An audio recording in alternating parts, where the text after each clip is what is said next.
to mention swinging from side to side. Oh, let's do the cha-cha, or shall we do chubby checker? Let's twist again like we never twisted. What if everything we thought we knew about Meghan Markle's motherhood was a carefully staged illusion? Because according to a senior British Airways flight attendant who witnessed it firsthand, what happened during a 2019 flight to South Africa wasn't just shocking, it was deeply disturbing. We're talking about a royal mother who allegedly refused to touch her baby during an hours-long flight. A woman who expected the crew to do everything while she sat detached, cold, and utterly disinterested. And now, the people who were there that day, they're finally breaking their silence. But it doesn't stop with one flight.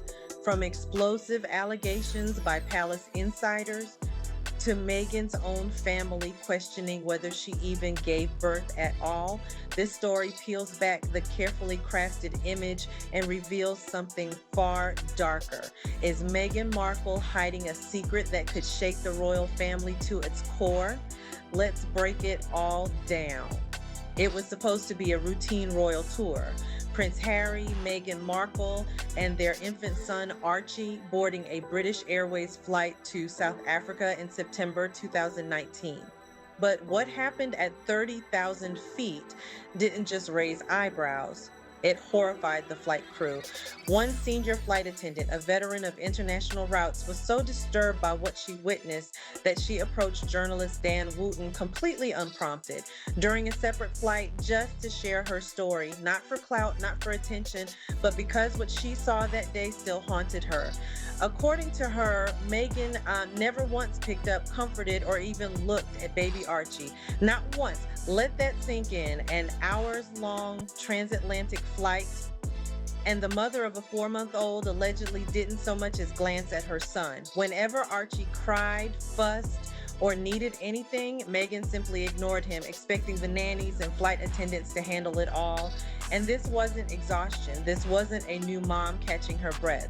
The crew described Meghan's detachment as unnerving. There was no warmth, no instinct, no reaction, just cold, calculated distance. The seasoned flight attendant, who had served everyone from A-list celebrities to diplomats, said she'd never seen anything like it, and it left the entire crew whispering among themselves, "Something's not right here." To the flight crew, Meghan's detachment wasn't just odd, it was downright chilling.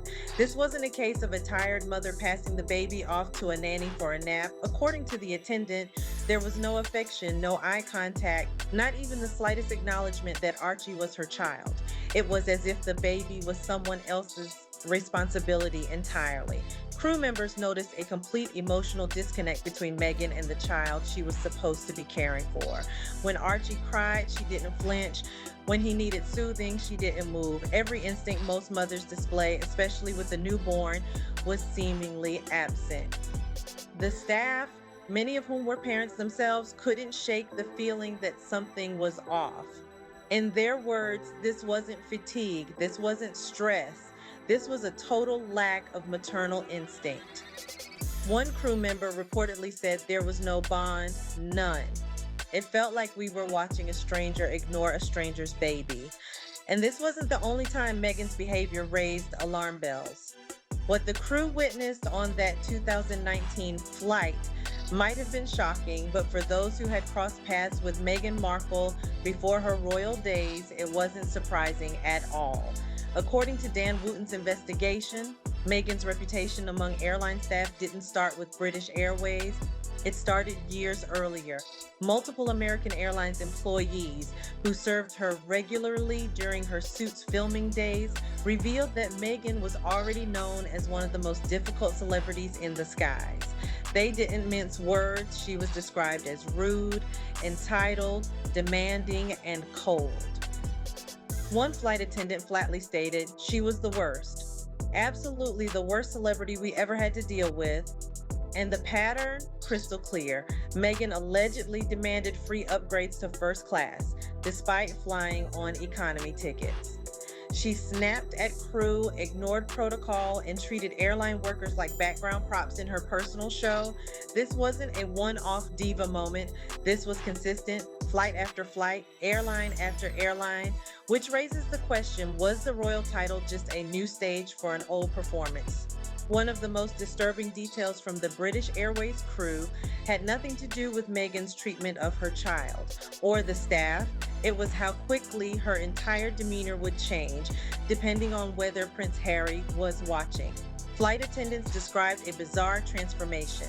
When Harry was nearby, Meghan would suddenly become sweet, polite, and even charming. She'd smile at staff, offer pleasantries, and play the part of the doting wife and mother. But the moment Harry stepped away, it was like a switch flipped. The warmth disappeared. The politeness evaporated. Meghan allegedly reverted back to the cold, dismissive version described by airline crews for years, snapping at staff, ignoring her child, and showing no sign of the woman she pretended to be just moments earlier. This wasn't just awkward, it was calculated. Multiple sources, including former palace staff, have echoed the exact same thing over the years, that Meghan knows exactly how to perform when someone important is watching. And just as quickly, she drops the act when she thinks no one's paying attention. Behind the scenes, insiders have called her manipulative, two-faced, and performative. One former royal aide said bluntly, "She's always acting, always calculating. Nothing is ever real with her." And that raises an even bigger question. If Meghan was performing her role as a mother for Harry, was she performing it for the world too? Because the deeper you go, the darker it gets. While Dan Wooten exposed what happened in the air, Lady Colin Campbell took things further, turning the spotlight onto Meghan's pregnancy itself. And what she revealed sent shockwaves through royal watchers and insiders alike. Lady Colin claimed that she personally reached out to high-ranking palace officials to raise concerns she was receiving from the public. Thousands of messages had poured in, people questioning the bizarre and inconsistent appearance of Meghan's baby bump during public events. Her words weren't subtle. She described the bump as swinging from side to side and doing the cha-cha, a surreal image that made people question what they were even looking at. Was it just wardrobe malfunctions or something more staged? And here's the part no one expected. Despite raising those concerns directly with the palace, no one told her to stop. No cease and desist, no denials, nothing, just silence. In the royal world, silence can be louder than words. That lack of pushback made Lady Colin and the public wonder if the palace was quietly acknowledging the rumors without ever confirming them. But things got even murkier when Meghan's own family entered the conversation. Because her father wasn't just suspicious, he was convinced something didn't add up. If anyone could confirm the truth about Meghan's pregnancies, you'd think it would be her own father. But Thomas Markle, the man who raised her, says he doesn't believe she ever gave birth at all. According to his daughter Samantha Markle, Thomas dropped a bombshell. 9 months before Archie's supposed birth, Meghan picked up her frozen eggs. That detail isn't just oddly specific, it's something only a close family member would know. Why would Meghan be retrieving frozen eggs if she was planning a natural pregnancy? And more importantly, why didn't she tell her own father she was expecting? Thomas didn't find out Meghan was pregnant through a phone call, a letter, or even a message. He learned about it through the media, just like the rest of the world. His reaction wasn't angry, it was confused, heartbroken, the kind of bewilderment only a father can feel when he's completely shut out of a life-changing moment. And his doubts didn't end with Archie. He questioned the birth of Lilibet too. Even more damning, he openly asked if they used a surrogate, why not just say so? He couldn't understand the secrecy. And that's exactly what made his words so powerful. This wasn't the rant of a bitter, estranged parent. This was a man trying to make sense of a story that didn't add up, a story filled with missing pieces and conflicting timelines. And those missing pieces only get worse when you look at the birth certificate itself. If Meghan truly gave birth to Archie, then why does his birth certificate raise so many red flags? According to Lady Colin Campbell, Prince Harry was the one who registered Archie's birth, and right off the bat, there were problems. Not only did he omit key information, he later submitted two significant amendments to the certificate. The first, adding his full princely title. That part seemed like a harmless mistake, but the second, erasing Meghan's full name, Rachel Meghan Markle, from the certificate entirely. At first, she was listed as Her Royal Highness the Duchess of Sussex Rachel Meghan. After the amendment, just Her Royal Highness the Duchess of Sussex, the legal identity vanished. Lady Colin explained that the only reason to remove a mother's full legal name is if someone else had given birth under that name, someone who wasn't actually Meghan, and that opens a floodgate of questions. Was a surrogate admitted into the hospital under Meghan's name? Was the identity on the certificate not matching the reality of who gave birth? And if that's true, then the entire record could be a cover-up designed to preserve the illusion of a royal birth. Even more complicated is the legal status of the children. Once a royal child is registered and added to the official line of succession, removing them isn't simple. It involves legal hurdles, parliamentary oversight, and would trigger a constitutional crisis, which means if the truth is buried, it may be because the royal family can't afford to dig it up. But just as these rumors began gaining traction, Meghan's team made a sudden move to flip the narrative, and that's when things started to look too perfect. As stories of Meghan's behavior on flights started going viral, a sudden and suspiciously well-timed story hit the media. According to headlines, Meghan had written a handwritten thank you note to an American Airlines flight attendant, praising the crew and gushing with kindness. The message? It was a pleasure serving you. We love you real bad. Cue the headlines. Meghan Markle warms hearts at 30,000 feet. Social media swooned. But to those in the airline industry, something felt off. Dan Wooten pointed out that American Airlines crew members are strictly forbidden from sharing any details about celebrity passengers, let alone posting private notes to social media. So how did this story make its way into every major news outlet in perfect harmony? Simple. It looked staged. This PR stunt wasn't just about damage control, it was about rewriting the narrative. Meghan knew the airline workers she mistreated couldn't speak out.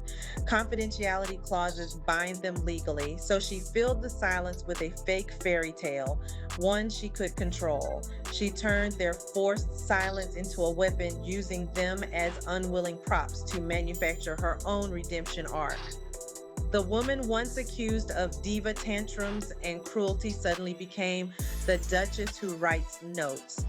And just like that, she was back in the public's good graces, if only for a moment. But here's the problem. The people who were actually there, the ones who saw the real Meghan behind the curtain, aren't forgetting.